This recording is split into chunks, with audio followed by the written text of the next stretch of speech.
Hey guys, Fonzie here. Welcome back to the Book of Unwritten Tales 2. Alright, it is time to battle the kids. Here we go. That's better. So what about the magic runes? No one knows the name of the gnome that defeated Grandma. Nice try. Feet off the desk, or I'll make it bite them off. Hey, he's listening.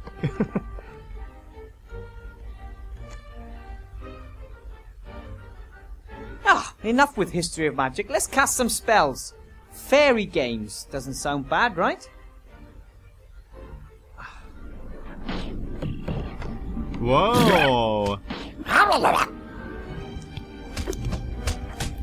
Impossible! Not bad, eh? Wow. That is magic. And here you can learn how to control it. That's it for today. Tomorrow we'll do something else.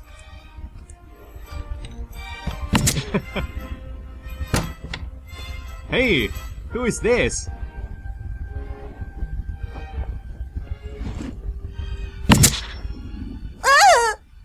Oh, sorry, honey. Get rid of that, will you? I need a word with Mr. Weathervane. Mr. Weathervane, nice to finally meet you in person. And you are... You know, they look exactly the same. Are they mother and daughter? And you are? How very precious. I rather thought it'd be wise to watch out for you, Mr. Weathervane. Why watch out for me? You only play the innocent little country yokel. I always knew that. Your patron, Archmage Alistair, will not win the election against me. Did you know that we're only 3 points behind him in the latest polls? No, I wasn't aware of that. So, it's a rival then. But, your rival is on vacation right now. So, how can I help you? How may I help you? Help me? Ha! One of the Archmage's top men wants to help me. You know how the game is played, don't you, Weathervane? What game? Things are heating up. The House of Cards is starting to collapse. I know it, and Alistair knows it too. We both lie low, waiting for the other to make a mistake. And he has made the first. What mistake? I'd rather play solitaire. Or can I just watch? Well said, Weathervane. This time there can be no spectators. Everyone is either for us or against us. This time it's about the future of this town and the entire country. Okay, so what mistake are you talking about? What mistake did the Archmage make? He hired you. Oh! A gnome with a fake diploma issued by none other than the Archmage's brother Marcus. I earned my diploma honestly. I have passed all 3 of the exams and... Gnomes know nothing of magic. Everyone knows that. And you've never taught before. So what? But Archmage Alistair believes in me. As the head mage, he appoints the professors. But I'm the merchant council leader and I assign the administrative posts. Headmaster Block will reveal your incompetence and the newspapers will report on the Archmage's dubious personnel policy before the election. And look at her scarf. Well, not exactly a scarf, it's a dead animal. Look at that. Wrap around her neck. Don't even know what that is. You shouldn't have just shot my fairy. Do not underestimate me, Mr. Weathervane. I am very well aware that those are not fairies. Cobolus Vergastus, flying kobolds. Don't tell me you conjured them up yourself. Yes, I did. All 5 of them. Amazing! Powerful magic is needed to manifest living creatures. That is why most necromancers only reanimate skeletons. Dead matter can be much more easily controlled, as of course you know. Or should know. The new headmaster. Who is he? Horatius Block. A good man. Very correct and very strict. If If he can help this school return to its former glory, I look forward to working with him. Former glory? This old ruin, it was already run down back in my day. And wherever it was for the last 20 years, it definitely looks like they didn't have any cleaners. My friend, Archmage Alistair, is better suited to bring the city and the country back into shape than anyone else. Oh, you believe that? He is a great mage. Anyone who doubts that is mad. And he was a great leader during the war, most of the time. But what we need now is someone who understands the economy. And that's you? I am a rich and successful merchant. I have rich and successful friends. Who could be better suited to making others rich and successful? Alistair would step down for you if he believed that. You know what? I actually believe you're right. Strange, isn't it? How little he worries about defending his power. So I guess it's all been said, hasn't it? Indeed. You're on a sinking ship, Witherbane. I could still be convinced to throw you a life preserver. I trust the Archmage. Then, Mr. Weathervane, you shall perish with him. Here, elect Sybil Van Buren. She knows how to get it done. Come along, honey, we're leaving. There aren't any of these in my book of fairy tales, Mama. Hey, he caught one. I know, honey. Who wants to look at something that ugly? Can you turn him into a unicorn, or the Cheshire Cat, or the Frog Prince? Hey, give it back to me. You got one of my devilish flying monster. Okay, so, the bunch of brochures. Let's take a look at them. I don't think the Archmage even has brochures like these. No posters or town criers or plays. Either he lacks the gold, or he doesn't want to conduct his election campaign in this manner. How fancy. I don't know exactly why the council leader left the brochures lying here. It was agreed that children can't vote. First they wanted to base eligibility to vote on size, which of course led to resistance among us gnomes and the dwarves. And then they said weight should be decisive. The more you weigh, the more weighty your vote, but then the trolls and ogres would have been overrepresented. In the end, they agreed on a minimum age. However, there are still arguments because rats, undead children, and other minorities can never vote. Whoa, whoa, whoa. There's a lot of info, but I know she left these brochures here to annoy me. Okay, later on, I'll give this pile to my pet for him to chew on. I don't know who that boy was. He was a right pain in the ass. Yep. However, he seemed to understand a great deal about magic, and if I managed to teach him some manners, he could be an excellent student. And one day, he'll become my assistant.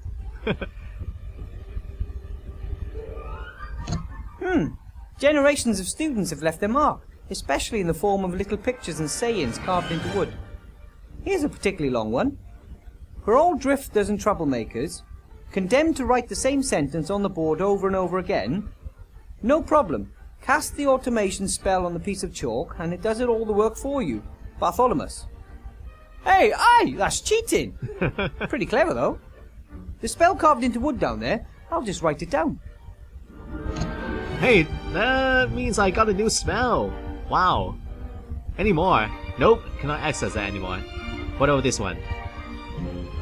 This is the desk that Chantal, the daughter of the council leader, and little Timmy share. Hard to imagine two students being any more different. Chantal is only here because of its tradition in her family, and I don't think she really cares about magic, or has any real talent for it. Timmy, though, well, he is eager to learn and was so excited the last few days. It's for students like him that we have to get this school back up and running. Let's see what she's hiding in there. A pencil case. A ruler. Nothing special. Aww. Can steal the items. Come on. Oh, Chantal forgot her book. Seems to be a book of fairy tales, but one of the tackier kinds. So she likes fairies. So she likes fairies. That we know. My dad used to read me fairy tales when I was a kid. The bloodthirstiest, most cruel, creepy, proper fairy tales. I'll just leave it there. Chantal can take it tomorrow. Okay, what is this tank here? There's a fish skeleton.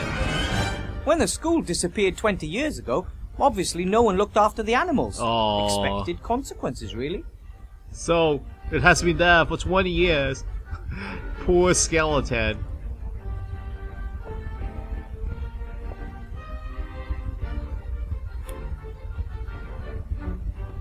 I don't need the whole skeleton, but a sharp-pointed bone like this might just prove useful.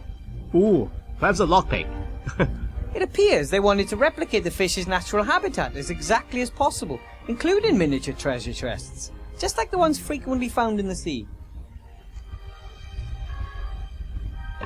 Anything inside? Hey, some old coins. Oh. Maybe one of my predecessors had a vicious fish guard his retirement fund. I have money now. How much do I have? Few old coins. They must have been underwater for a long time. You can hardly see the detail. Well, it's better than nothing. Oh, most of the plants have dried up. No one looked after them. Only this plant must have found a water source somewhere. Perhaps one of the windows has a leak.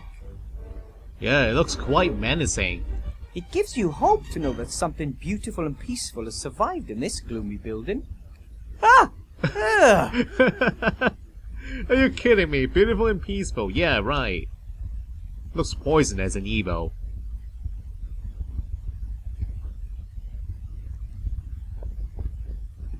The chemistry area. Huh. There's a whole section there. The mixing of potions is an important part of magic. It's a bit like cooking, except a stew doesn't kill you if you add the wrong ingredient. Or if it's stirred wrong. Mixed in the wrong speed. Mixed with the wrong speed. No? With a little luck, I can get through the day without causing an explosion. The last time a fire burned in this was before the school disappeared 20 years ago.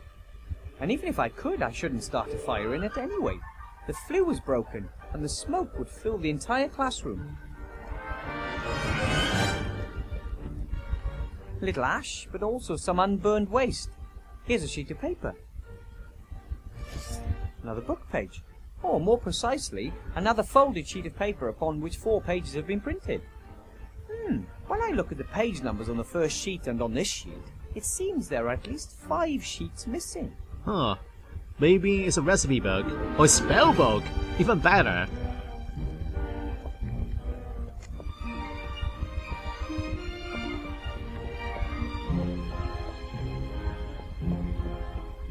Ooh, crazy drawings and symbols. That must be really high magic.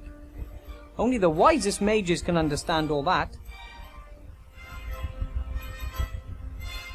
Teachers are traditionally paid in apples.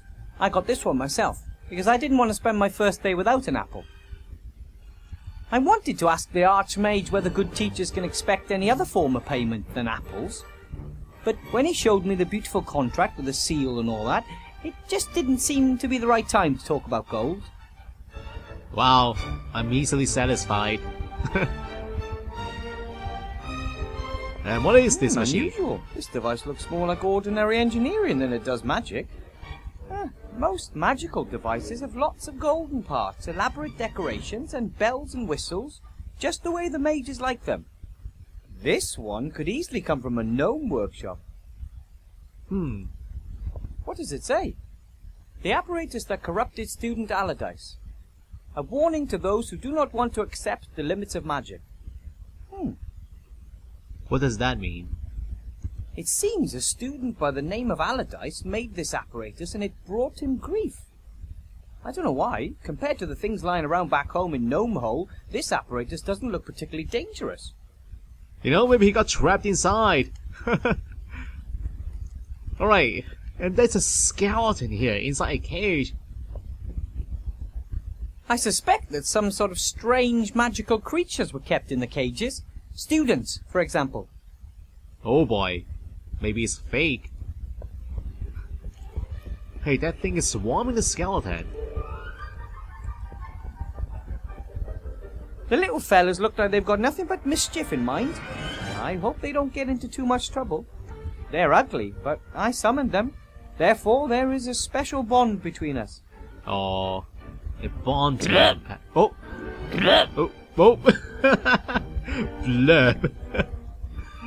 I guess he disagreed. Okay, ooh, a feather pen, hold on. A wand, a feather wand. Sometimes my wand works perfectly and sometimes less so. I don't quite have the hang of it yet. It didn't let me down this time though. It worked even better than I expected. It was like it wanted to conjure. I could hardly keep it under control. Oh, that is not a feather wand. It's another one. Okay, now let's go back to the bedroom. And okay, this blackboard here.